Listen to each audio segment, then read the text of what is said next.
Тоёхон мөчөр.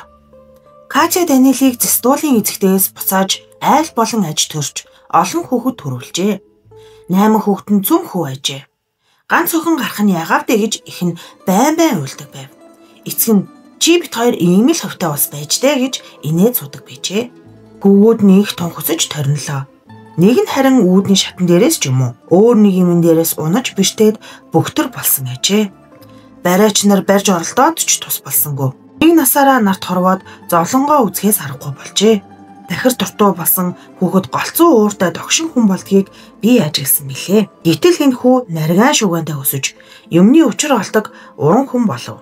Аав ээжийн 3 дахь хүү боловч ах нар нь түүний үгийг дуулдгаар барахгүй. Митя чи юу гэж бодож байна вэ? Чиний бодлоор энэ юунд хэрэгтэй вэ?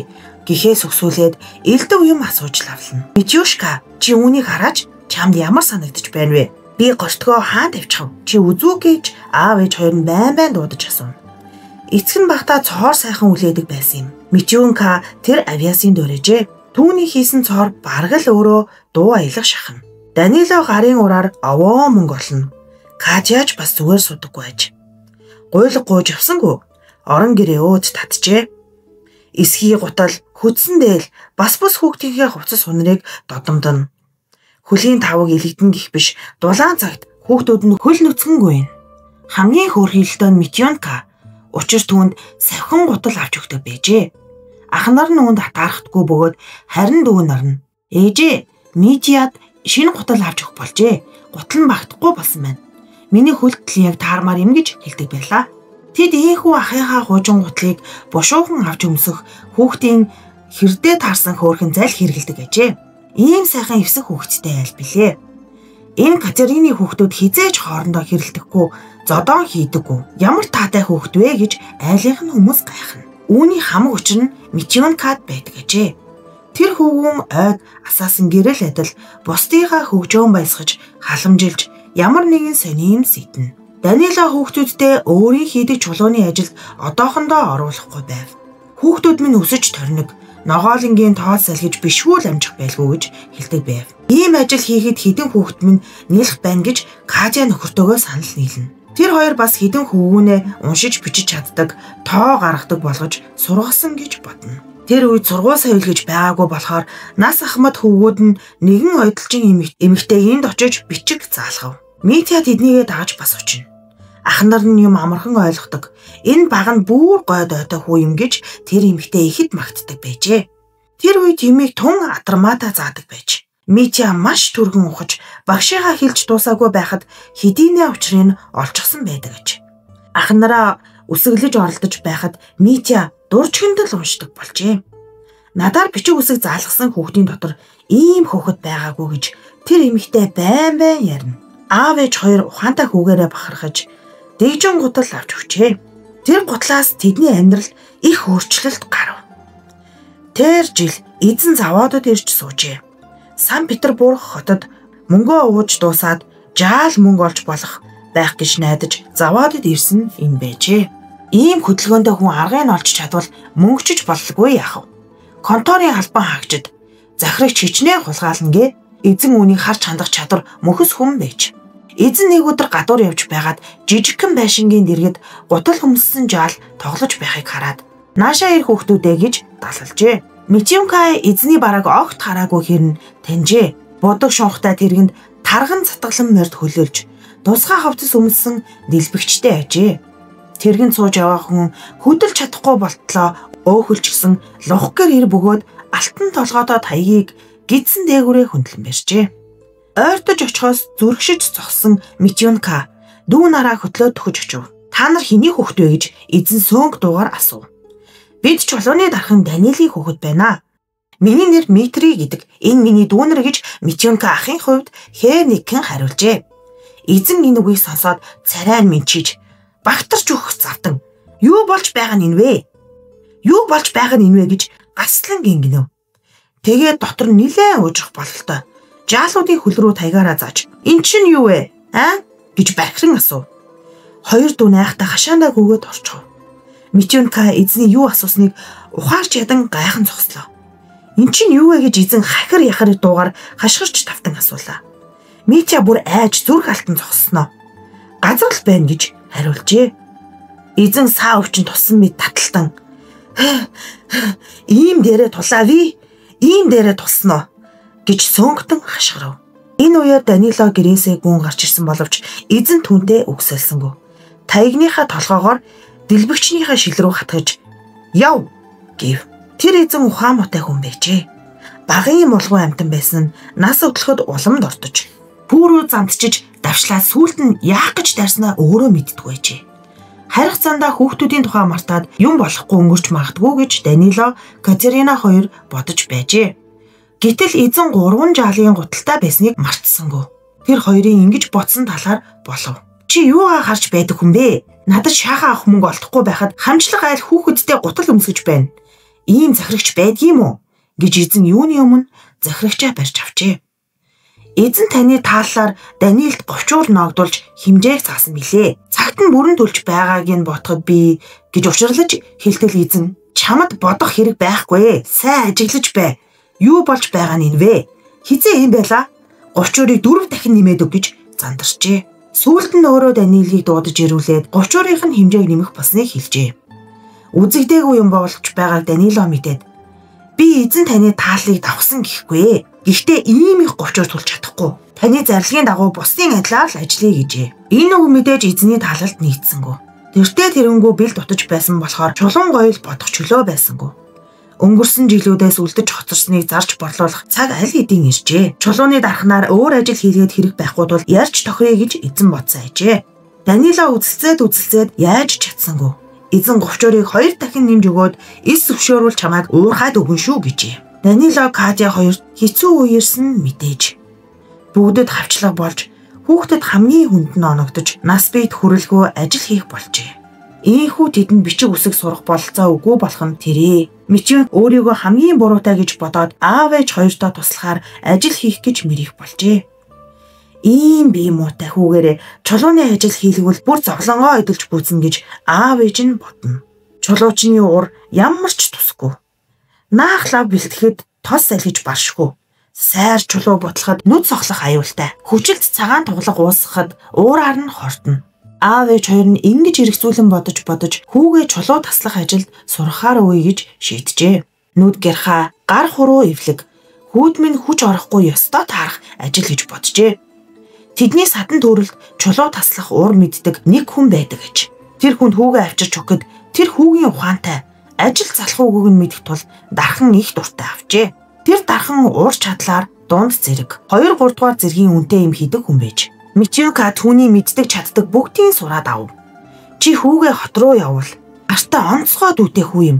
Цаашаа сурч ёстой уран хүн болог" гэж тэр дархан Даниэлд хэлсэн юм байжээ. Ингээд Данило Митяга хот руу явуулжээ. Даниэлийн танил чулууны дархан хотод алийг тэр гэвтээ. Хэрэгтэй гэсэн дархныг олж хүүгээ аваачид суулгав. Чулуугаар жимс дуурайлгаж уралдаг өвгөн дархныг Митя очжээ. Чулуугаар жимс урлах маяг тэр үед ихэд дэлгэрч байсан цаг. Усан үзэм, үхрийн нүд, бөөрөлцгнөөс эхлээд бусад олон төрлийн жимсийг чулуугаар хийдэг байж билээ. Жимс бүрийг ямар чулуугаар хийх тусдаа дүрмтэй. Гар өнгөтэй үхрийн нүдийг анраар, цагаан өнгөтэйг хасаар, бөөрөлцгнийг хашаар, улаан өнгөтэй үхрийн нүдийг халтамгаар наад хийн. Үндэс навчийг ногоон гантик, ногоолон буюу орлиец бас өөр чулуугаар ч хийж болно. Миченка энэ дүрмийг бүгдийг нь сурч мэдсэн хэрнээ өөрийнхөөрөө л бодно. Өвгөн дархан анхандаа өглөж тэмэлж байснаа.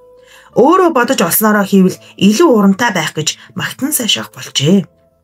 Ажиглахад хүүмэн чи чулууны ажилд их авьяастай юм. Хөгшин болсон надад чамаас юм сурах цаг ирлээ. Чи жирийн нэг уран хүн биш. Юмыг зохион бодох авьяастай дархан болжээ гэж шууд хэлж. Өвгөн хэсэг зур дуугүй сууж байснаа. Харин энэ зохиож бодгоо хэтрүүлвдээ. Үүнээс болоод гарчин тусурч мэднэ шүү. Ийм явдал гардаг байсан юм да гэж загсан яжээ. Миченка залуу хүн үүнийг нэг их анзаарч авсангүй.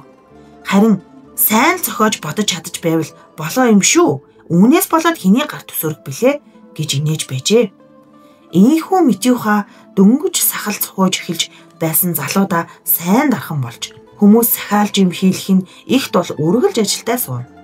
Чулуун гоёл чимэглэл худалддаг мухалхийн эзэд Митяг их ол зоруулах хүү гэдгийг дорн мэдээд бие биесээ өсөж захиалгаар юм хийлгэх тул амжиж хийхэд хэцүү болжээ. Би ер нь гэртээ харий байз. Хэрв надаар юм хийлий гэвэл гэртээ байхад ч эд намайг олоод ирэх юм байх. Явах газар холгүй чулуугаа авчирч өгөөд хийлгсэн юмаа аваад буцахад ачаа хүнддээд юу базаахав дээ гэж Митя боджээ. Ингээд Митя гэртээ харжээ. Митя амын ирлээ гэж гэрийнхэн нь их баяр хөөр болон Митя тэднийгээ хөгжөөн баясхийг хичээвч гэр нь бараг л бүхэлдээ ногоолонгийн дарахны газар болж хувирсанд сэтгэл нь шимшрэв. Аав нь 2 том хүүтэйгээ хажуугийн жижигхэн тасалгаанд суур машины ард сууна. Дүүнэр нь бас тэнд чулуу хөрөөдг нь хөрөөдөж өнгөлхөн өнгөл сууна. Эхийнх нь хүслэн болсон охин нь төрж өвөр дээр нь дэгж дэрвэж байвч тэр айл баяр баясгалан үгүй ажээ. Данила бүр өвөрх тийшээ хандаж ах нар нь хахад цацсан ханиалгаж дүүнэрээ харахад өвөрдмөр байжээ. Их баггүй чадахаараа оролдож олсон жаал мөнгө нь эзний тавьсан гочуурт хүрэхтэй өгөөтэй ажээ. Энэ бүгд багада миний гутал өмсөж байснаас л болсон юм да гэж Митюха байн бод. Төдөлгөө Митя ажилдаа орохоор бэлтгэв. Авсаархан ч гэсэн бас хэд хэдэн суур машин багаж байх тул ажлын байр хэрэгтэй болов. Митя цонхны тус байрлаж толгоо өндийхгүй махран суухтаа. Яас хийж байгаад л нутгийн чулуугаар жимс дөөрэж хийж сурыг да. Хийгээ сурчвал хідэн дүүгээрээ ийм ажил хийгэж болох юм да гэж бодовч арга замыг олохгүй байв. Манай нутагт Хризолит ногоолын арай элбэг дайралтна. Хризолит хямд олдохгүй бас тохиромж муутай чулуу. Ногоол нь зөвхөн навчинд ч тэр бүр тохирохгүй бөгөөд засалт хийж наах ажил гарна. Митя нэг өдөр гэртээ ганцаараа ажиллаа хийж суужээ. 100 цаг цонхон онгорхоо байв. Ээж нь юмд яваад эцгүү. Дүүндэр нь гадаа тоглож байж. Аав нь 2 том хүүгээ аваад дархны газар ажил хийж байжээ. Ногоолнгоор юм хийн идэг амаргүй. Ярихч дур хүрдэггүй болохоор тэдний байгаа үгүй нь үл мэдэгдэнэ. Митюха худалдаачны авчирч өгсөн чулуугаар жимс дөөрайлган үрд суухтаа. Манай антийн ямар хэмт чулуугаар ийм жимс хийвэл дээр болдоо гэж бодож байв. Тэгтэл бугууч бүгж зүүсэн охины чимээр нас бие гүйцэн бүсгүйч гимээр гар цонхоор нь гинт орж ирж тойлхор гихч хавтгай чулуун дээр шавтас тавьж Митягийн суур машин дээр орхичгоод алга болжээ. Митюхаг цонхоор очиж харахад гудамжаар хүн явж өнгөрсөн янзгүй хоосон байв. Юу болж байгаа нь энэ вэ? Хин нэгэн хүн надаар тохуу хийж байна уу? Эсвэл надад тэгж үзэгдвүү гэж Митя бодов. Митя хавтгай чулуу шавтас хоёрыг эргүүлж тойруулж үзвэл баярлахтай арай дэвцсэнгөө. Ийм чулууг морин тэргээр ачаад ирсэн ч чадмаг сонгож олж жээнгүй оролдвол юу ч хийж болох ажээ. Гагцгүй юу хийх нь дээр вэ? Энэ чулуугаар ямар жимс хийвэл илүү зохимжтой юм бол гэж Митя бодоод гар орж ирсэн зүг рүү гүлрэн судал нөгөө гар дахин цохоор орж ирж лошгийг авч оруулж тавьчихад буцлаа. Тэрхүү навчин дээр монос, интор, гүйцэд боловсрсан морин хад ийм 3 жимсний мөчөр байжээ. Хин тохуу хийж байгааг мэдий гэж бодоод Митя тэссэнгүү гадагш гүйж гарав. Орчин тойрноо ажиглавал гадаа нэг ч хүн харагдсангүй. Намгүй. Жин үдийн халуунаар хин гадуур явах билээ дээ.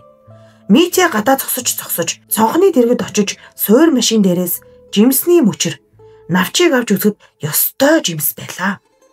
Гагцгүй интор жимс орсон нь гайхалтай ажээ. Монос ч хаяагүй илбэг морин хадаж ноёдын цэцэрлэх бий. Харин манай энд ургадаггүй интор жимсний мөчрийг хаанаас олов? Тун саяхан тасалж авсан юм шиг шинэхэн мөчр байх юм. Митя ийхүү интор жимсний мөчрийг үзвч морин хад нь илүү сайхан хийхэд чулууч тохиромоор юм гэж боджээ. Ингэж бодож зогсол нөгөө гар ажлаа мэддэг сүрхий хүү байна. Гих шиг 70 мөрийн нилээд авчээ. Хин илсэн сохор хүнд ч тодорхой билээ. Хээрийн заваадад төрж өссөн Митюха уулын эзэгтэй тухай бишхүү сонссон болохоор надад биеэрээ үзэгдээсэй гэж боджээ. Өөрийн гоо үзэсгэлэнгээр бүх төр хөвгүүний сэтгэл сэв оруулаа заа гэж өрөвдсөн юм биз. Уулын эзэгтэй хүүд биеэрээ харагдсангүй. Митюха толгор шавтас хоёроор жимсээ хийж эхэлжээ. Янзаар үзэж зөв шилж аваад чадмаг урлав. Морин хатыг ихлээд тал үрж дотор нь хүндий гарган хэрэгтэй гэсэн газарт нь ховил зорж навчны шилб гаргаж дараа нь 2 талаа нийлүүлэн наагаад өөсөвийн цэвэрхэн гिचэн дарав. Жимстэй ав адилхан болжээ. Навчийн толгор чулуугаар нэмхэн үрч хийгээд ишинт нь жижигхэн өргөс гаргажээ. Нэг үгээр хэлэхэд гоц нарийн урлал болж. Жимс бүрийн үр нь нэвт харагдах адил бөгөөд навчин ёстой навчиг. Нэг навчин дээр зөгийг цоолсон юм уу да гэмээр жижигхэн нүхтэй. Бас өөрний навчийг зэвшиг шаргалдуу толботой хийж өөсөвийн хүртэл гаргаж урлсан ажээ. Аргагүй л ёстой Жимс шиг урлжээ. Данило хүүхдүүдтэйгээ хамт өөр чулуугаар уралдагч гэсэн Жимс яаж зорхыг мэднэ. Ээж нь ч чулуугаар юм урлаж явсан хүн. Тэд бүгдээрээ Митягийн урлсан сайхан Жимсийг үзээд гайхаж барахгүй ажээ. Жирийн толгоор шавтас хоёроор ийм сайхан Жимс сурч чадсан тэдэнд гайхалтай байж. Митяд ч аятайхан болсон юм шиг санагдав. Ур мэддэг хүнд үнэхээр нарийн хийцтэй болжээ. Хожим нь Митя ийм Жимс олныг хийж худалдаж тэднийхээ ам зуулганд нь их нэмэр болсон юм. Худалдаачид Митягийн хийсэн Жимсийг авалгүй өнгөрдөггүй бөгөөд жинхэнэ үнэт эрдний чулууны үн өгдөг байжээ. Мичиухийн урлсан юм гот сайхан хийцтэй тул хүмүүс хамгийн түрүүнд шүүрээд авна. Мичиуха мойл, интор, морин хадыг их хийж худалдсан хэрн анхны хийсэн мөчрийг өөртөө авч үлджээ. Нэг охинд өгье гэж бодсноо тэнглзээд болж. Жаалган охид түүний цохны дэрэгдээс холтгоо байж. Митя хийдий бөхтөр нуруутай боловч яриа хөөрөөтэй ухаантай хүү бөгөөд хийдэг юм сонин хүзүүндээ зүүдэг үрэл хийж атгаар өгдөг гар задгаа хүн билээ. Охид Митягийн цохны дэргэд байн гүйж ирнэ. Нэг охин шалтак олж гизэг үсээрээ оролдонд цагаан шүдэ ярилцуулан инээж Митягийн цохны урдуур эргэлтэнэ. Митя тэр охинд анх хийсэн Жимснийхаа мөчрийг өгье гэж бодсон боловч амьтан хүн тэр охиныг шоолж магтаас гадна чи намайг гомдоолоо гэж бодох вэ гэж яагаад өгч чаддгүй ажээ. Тэр жил Данилд 30 нэмж ам зуулгын доройтулсан эзэн улам цуцалцаадлаа таргалж өөхөлж агсаар хорвоод амьд гэлтэрч байлаа. Энэ жил охиноо ноён хэрэгэнтэй ч юм уу, худалдаач ч юм уу нэг хүний бэр болохоор энж төхөрч эхэлжээ. Хээрийн заваадын захирагч эзнээ зулгуудыг гэж бодож. Тэр захирагч Митягийн өөртөө авч хоцорсон мөчрийг урд нь үзэж ямар шүү урлсныг мэдсэн ажээ. Хэрэг өгөхгүй бол хүчээр булааж аваад ир гэж захиад ичхүүрээ алдаж гүйцсэн юмнуудаа явуулж. Сурсан тэдэнд юу байх вэ? Булааж авчаа захирагчийн төгсөнд захирагч хам бэлэн дотортой жижиг хайрцаг хийж бэлдээд эзнийг заваадад ирэхтэн эзэнтэн минь өршөөн тайлж охиндоо бэлэг болгож сойрхон уу? Уус сайтай бэлэг барихад тохирох ичүү гэж өгчээ. Эзэн авч үзэж магтад цаашааж ямар чулуугаар хийсэн юм бэ? Хэр үнэтэй чулуу вэ? гэж асуусан захирагч хамгийн жирийн чулуу толгор шавтас хоёроор л хийсэн юм. Гайхмаар да гэж хариулав. Юу яа гинэ миний охинд шавтсаар хийсэн юм өгнө гэж эзэн тэр даруй оволцож гарав. Хэрэг биш басныг захирагч мэдэж хийсэн дархан хамаг бурууг тохож тэр луурчин магтаж ийм л юм өгсөн байна. Тэгээгүй бол би ийм юмар бэлэг барьж яаж зүрхлэх билээ гэжээ. Дархныг авчир, дархныг хурдан авчир гэж эзэн цухалтан сөөнг дуугаар зандрав. Митяг аваад ирэхэд эзэн танилаа. Энд чинь нөгөө багаасаа гутал өмсөж байсан тархшивдэ гэж хэлээд яаж зүрхлэв чи химэн зандарч тайга бариад дайрав. Митийнхаа учрыг олж ядан зогсож байснаа төдхөн ухаарч захирагч надаас хүчээр булааж авсан. Өөрөө хариуцсан биз гэж шулуухан хэлээд орхижээ. Эзэнд юу ч гэж хэлээд нэмэр болсонгүй. Чамайг даа гэж хятнаж байв. Ширээн дээр байсан Жимсний мөчрийг эзэн шалан дээр авч хаяад гიშгчин хумхын тоос болтол бяц дэвсжээ. Энэ явдал Митягийн эмзэг газрыг хөнджээ. Митя бүр салганан чичирч зогслоо. Үнэндээ л хэд хамгийн үнэтэй хүндтэй юм бүүн хар мах бяц дэвсэж үгүй хийхэд хин дуртай байх билээ дээ. Митийнхаа эзний таягийг шүүрэн авч нарийн үзүүрээр нь барьж байгаад магна дундуур нь дэсгэд эзэн шалан дээр хөсөр унаж бүлтийн гөлрөв. Тэнд захирагч түүний дулдуу зарцсаар байсан хэрн бүгд мэлгэрч яаж чадаагүй нь гайхалтай. Ингээд Митийнхаа гараад алга болов. Түүнийг ирээд олоогүй билээ. Митягийн урлсан имийг хожимд хүмүүс бишгүүл олж үзсэн бөгөөд юм мэддэг нэг нь Митягийн хийц гэж таньдаг байлаа. Митюхийн цохны дэргэд ирж инээгээ зогсож чутдаг байсан охин бас л сурггүй боллоо гэсэн яриа гарлаа. Тэр охиныг ууггүй л удаан иржээ. Бүсгүй хүн орон гэрээсээ хаа голдож бацаахав дээ. Түүнийг олоход хялбар гэж хүмүүс бодсон билээ. Охиныхоо байгаа газрыг зааж өг гэж эцэг их рүү давшилж гарчээ. Тэгээд ч тэр охиныг олсонгүй. Бас Данилийн хүүхдүүдтэй нь баггүй хавцсан боловч их говчуур алтхаас харамсаад орхисон гэжээ. Эзэн өөхөлж ахилж хэдэн жил амьд яваад төдхөн өөхөндөө богдож өнгөрсөн билээ. За ингээд Ноголын харьцаг номны маань бас нэгэн сайхан түүх энд хүрээд өндөрлж байна. За тэгээд дараагийн дугаараа илүү сонирхолтой, илүү гоё домог түүхүүдийг та бүхэндээ хүргэх болно. Манай сувгийг сонсдог бүх сонсогч нартай маш их баярлалаа. Дараагийн дугаараар уулзцгаая.